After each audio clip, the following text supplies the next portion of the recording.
Hello, my friends, and welcome back to Meghan and Harry Tales. I'm Adrian, your trusted narrator, and today we turn our gaze to Windsor Castle, a place of history, of solemn memory, and a place that carries with it echoes of duty, loss, and love. But more than that, Windsor Castle stands as a testament to the enduring nature of the British monarchy, its triumphs, its failures, and its capacity for both breathtaking beauty and heartbreaking division.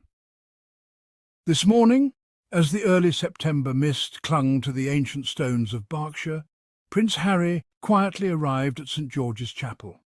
There, without fanfare, without press briefings or staged photographs, without the choreographed theatre that has come to define so much of modern royal life, he laid a wreath and flowers at the final resting place of his grandmother, Queen Elizabeth II. 3 years have passed since her death, 3 years that have seen seismic shifts within the House of Windsor, yet Harry chose to honour her in the way he always has, with sincerity, privacy and respect. Picture this moment, friends. The Duke of Sussex walking alone through corridors where he once ran as a boy, where he celebrated his wedding day, where he said goodbye to his beloved grandmother. The silence of that chapel must have been deafening. The weight of memory, the ghosts of conversations never had, the echoes of a relationship that transcended the politics of palace life. This was not Harry the controversial figure, not Harry the exile, not Harry the man who walked away from it all. This was simply a grandson, honouring his grandmother's memory in the most human way possible. Now, while Harry moved through the ancient stones of Windsor in silent tribute, across Berkshire, the Prince and Princess of Wales were on a very different stage. William and Kate attended an engagement with the National Federation of Women's Institute in Sunningdale. A worthy cause. Yes, these organisations do important work in communities across Britain, but one cannot ignore the symbolism here, the stark contrast in approaches. On the very anniversary of the late Queen's passing, Harry chose stillness and remembrance. William and Kate chose visibility and publicity. 2 approaches to grief, 2 approaches to duty, but only one feels truly heartfelt. The timing speaks volumes about the state of this fractured family. While one brother seeks cameras and handshakes, the other seeks silence and solitude. While one couple positions themselves in the public eye, building their brand and their future reign, the other chooses the harder path, the path of private mourning, of personal reflection, of genuine connection to memory rather than to headlines. It is striking that Harry's arrival in Britain was not accompanied by royal courtiers or official welcomes. No red carpet was rolled out at Heathrow, no palace cars waited with their familiar flags. Instead, a simple Range Rover was seen leaving Heathrow's Windsor suite, carrying the Duke. Alone, without Meghan, without children, and without the royal safety net that once shielded him from the harsh realities of the world. His path in Britain these days is not lined with palaces, but with hotel rooms he pays for out of his own pocket, rooms that represent his new reality as a man who chose love and authenticity over protocol and privilege. Think about what that journey from airport to chapel must have felt like.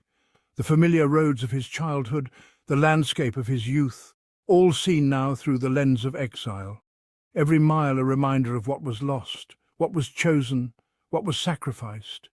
And yet here he was, still coming home, still remembering, still honouring the woman who shaped him more than perhaps anyone else in his life. The Queen, we must remember, was not just Harry's sovereign but his confidant. She was the woman who taught him about duty, about service, about the weight of crown and country.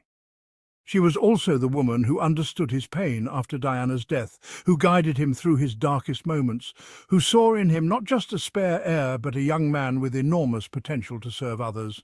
Their bond transcended the constitutional. It was personal, profound and unbreakable even now, 3 years after her passing. And this is what makes Harry's story so remarkable, so compelling, so utterly heartbreaking in its constancy.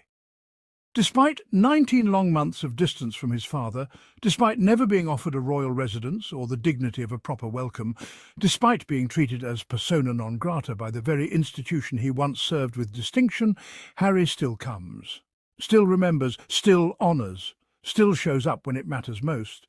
sources close to him, and these are sources who have watched this family drama unfold with growing dismay, have said that though no invitation has been extended from Buckingham Palace, though the phone calls have stopped, though the olive branches have been consistently rejected, Harry would gladly accept if his father wished to see him. Think about that for a moment, friends. After all the coldness, after all the briefings against him in the British press, after the walls built high by palace courtiers and royal advisers, the sun remains open.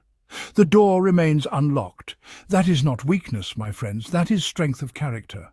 That is the measure of a man who understands that family transcends politics, that love transcends disagreement, that reconciliation requires courage from both sides. King Charles remains in Balmoral, sequestered in the Scottish Highlands, far from Windsor, far from his son, far from the possibility of healing that hangs in the September air. The king, we are told, is busy with state papers, with constitutional duties, with the endless machinery of monarchy. But one wonders if, in the quiet moments between audiences and briefings, he thinks of his younger son. Does he remember the boy who served 2 tours of duty in Afghanistan? The young man who created the Invictus Games? The son who once made him so proud? Royal experts, those professional observers of royal dysfunction, predict that no meeting will take place during this visit. They cite scheduling conflicts, they mention the need for William's presence at any reconciliation, they declare it all too complicated, too impossible, too fraught with political implications. But in truth, it is not distance that keeps them apart. It is not logistics or scheduling, it is choice. The king could see his son if he wished, a phone call could be made, a car could be sent, a door could be opened, but he does not. And yet Harry does not complain publicly. He does not give interviews expressing his hurt. He simply carries on, doing the work that defines him, honouring the values his grandmother instilled in him. This evening, Harry will appear at the Well Child Awards, a charity event that has been close to his heart for well over a decade. This is not a new commitment, not a photo opportunity seized upon for its timing. This is a relationship that predates his marriage, predates his departure from royal duties, predates the current crisis that has engulfed his family. To those families dealing with serious childhood illness, to those children fighting battles far greater than royal feuds, he is not a distant royal figure, but a hands-on supporter who has never abandoned them, who has never wavered in his commitment to their cause. At the Well Child Awards, Harry will meet children whose courage dwarfs the petty squabbles of palace life. He will shake hands with parents whose strength puts royal protocol to shame. He will be reminded, as he always is at these events, of what truly matters in life, not titles or precedence, or who sits where at family dinners, but human connection, compassion and service to those who need it most. On this solemn anniversary, he is showing the world what legacy truly looks like. Queen Elizabeth valued duty above all else, duty to crown, to country, to the people she served for 7 decades. Harry is showing us what duty means in the 21st century, even without titles and palaces, even without the institutional support that once defined his life, even without the family unity that once seemed unshakable. During his 4-day visit to Britain, Harry will travel to Nottingham, a city that holds profound significance in the Sussex story. And what memories that journey will evoke. It was there in 2017 that he and Meghan made their first official appearance together as an engaged couple. The crowds lined the streets then, full of excitement, full of hope for this beautiful American actress who had captured their prince's heart. The future seemed bright, modern, progressive, unstoppable.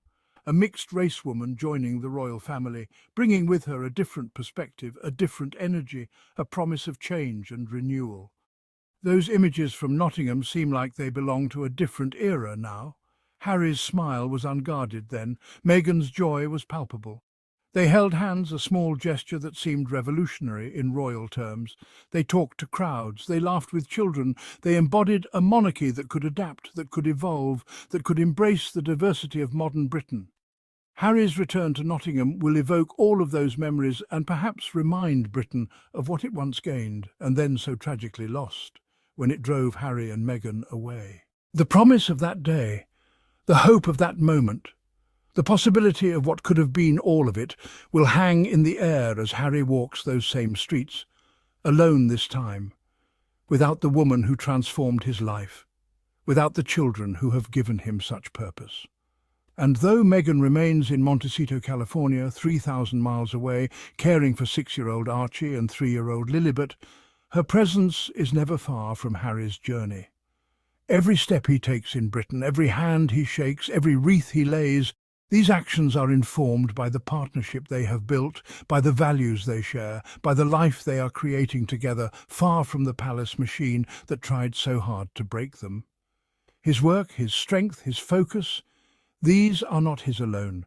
They are shared with her, supported by her, made possible by the love and stability she has brought to his life. In choosing not to accompany him on this trip, Meghan shows wisdom. This is Harry's journey, Harry's family, Harry's grief to process. But her influence, her love, her unwavering support, these travel with him every step of the way. The Duke is also expected to announce a personal donation to children in need, while here in the UK, a contribution that will come from his own resources, his own earnings, from the life he has built outside the royal bubble. And that, friends, is another striking contrast with the performative charity work we so often see from the rest of the royal family. While William and Kate are seen at sporting matches, their photographs filling the society pages, their appearances carefully orchestrated for maximum media impact, Harry is here investing in children's futures with his own money, giving from his own resources, walking the walk, not just talking the talk. This is charity as service, not charity as public relations. This is philanthropy as calling, not philanthropy as obligation. This is what Queen Elizabeth understood about true royal duty, that it must come from the heart, that it must be real, that it must cost something to mean something. But there is also a layer of sadness, of poignancy to this visit that cannot be ignored. The Duchess of Kent, Catherine, has passed away at the age of 92, another link to the past severed, another connection to his mother's generation lost. She was a close friend of Princess Diana, a mentor to many within the family, a woman who understood the pressures and privileges of royal life in ways that few others could. Harry may extend his stay to attend her funeral, another act of respect, another gesture of remembrance, another example of the values that guide him even in exile. It is in these moments, funerals, memorials, anniversaries, that we see how family bonds are truly tested and too often fractured. Death has a way of revealing what matters and what doesn't, of showing us the difference between genuine love and mere obligation, between heartfelt tribute and hollow gesture. The British media, of course, speculates endlessly about this visit. They tell us reconciliation is impossible without William and Meghan present. They say the king is too far away, too busy, too fragile for emotional confrontations. They analyse every car journey, every hotel booking, every cancelled or confirmed appearance. But let us cut through the noise, friends. Let us look past the headlines and the expert commentary and the palace briefings. The truth is simpler and more painful than all their speculation. Harry has not closed the door. Despite everything, the attacks in the press, the silence from his family, the complete withdrawal of institutional support, he continues to travel across oceans, continues to honour his family, continues to show up when it matters most. The rejection, the coldness, the stubborn refusal to engage this does not come from him. He remains open, available, hopeful that love might eventually triumph over pride. Royal experts like Phil Dampier readily admit that this trip will evoke memories of a time when Harry was celebrated as a royal superstar, when his appearances drew massive crowds, when his work with veterans and children and the marginalised was seen as the future of the monarchy. And they are absolutely right. It is easy to forget now, amid all the controversy and conflict, but there was a time when Harry was considered the beating heart of the House of Windsor, beloved by the public, respected by the press, authentic in ways that seemed to point toward a more modern, more connected royal family. His return to Britain is a reminder of that truth, a glimpse of what might have been, a painful illustration of opportunities lost and potential squandered. The public has not forgotten who Harry was before the palace politics destroyed his place in the family. They remember the young man who walked behind his mother's coffin with such dignity, who served his country with honour in Afghanistan, who created the Invictus Games as a testament to the power of service and sacrifice. What makes this visit even more powerful, even more poignant, is that Harry is not here for personal glory or vindication. He has made it crystal clear to those close to him. No interviews, no public confessions, no comments on family matters, no attempts to relitigate old grievances or settle old scores. His focus is entirely on charity, on remembrance, on service to causes greater than himself. That is the measure of a man who knows his priorities, who understands that true dignity lies not in defending oneself, but in serving others. And let us not overlook the profound symbolism of his choice to begin this visit at St. George's Chapel. This is not just any church, not just any royal venue. This is the resting place of Queen Elizabeth, yes, but it is also so much more than that. It is where Harry and Meghan were married on that glorious May day in 2017, where they exchanged vows that seemed to promise a new chapter for the monarchy, where gospel choirs and diverse faces filled pews that had seen centuries of tradition. To lay flowers there, on this anniversary, is to bind together the memory of the Queen and the continuation of his own story. It is to honour both the past and the future, both duty and love, both tradition and progress.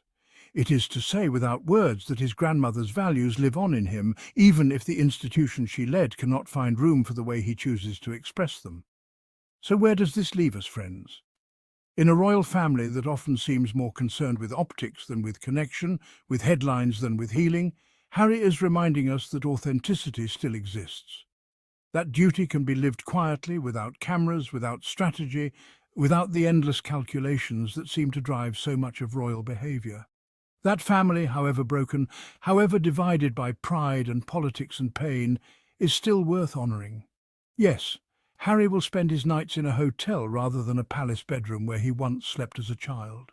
Yes, he may never see his father during this visit, may never have the conversation that could heal years of hurt. Yes, his brother may remain as distant as ever, trapped in his own web of future obligations and present resentments. But what he offers Britain, what he offers the world, is more valuable than staged unity or forced reconciliation. He offers truth, he offers heart, he offers service without strings attached. He offers the example of a man who chooses love over bitterness, purpose over self-pity, action over anger. Friends, let us never forget. It is easy to wave from palace balconies to adoring crowds.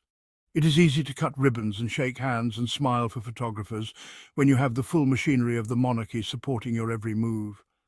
It is harder to walk alone into a chapel heavy with memory, to kneel on cold stone, to remember in solitude, to lay down flowers for the grandmother who once called you her beloved grandson, knowing that this private act of love may be all the connection you will ever have again to the family that shaped you. That is Harry. That is the Duke of Sussex. That is the man who chose authenticity over approval, truth over comfort, service over status. And so, as Britain marks 3 years since the passing of its longest reigning monarch, as the nation reflects on her legacy and her loss, one grandson has shown the world what that legacy looks like when lived rather than merely celebrated, not in words or ceremonies or official statements, but in actions that speak louder than any royal proclamation. This has been Meghan and Harry Tales with me, Adrian. Thank you for joining me today on this journey through memory and meaning, through love and loss, through the complex landscape of a family that fascinates and frustrates us in equal measure. Until next time, let us hold fast to what Harry shows us through his example.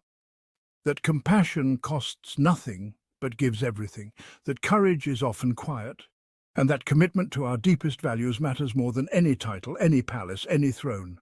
Remember, friends, true royalty lies not in what you inherit, but in what you give.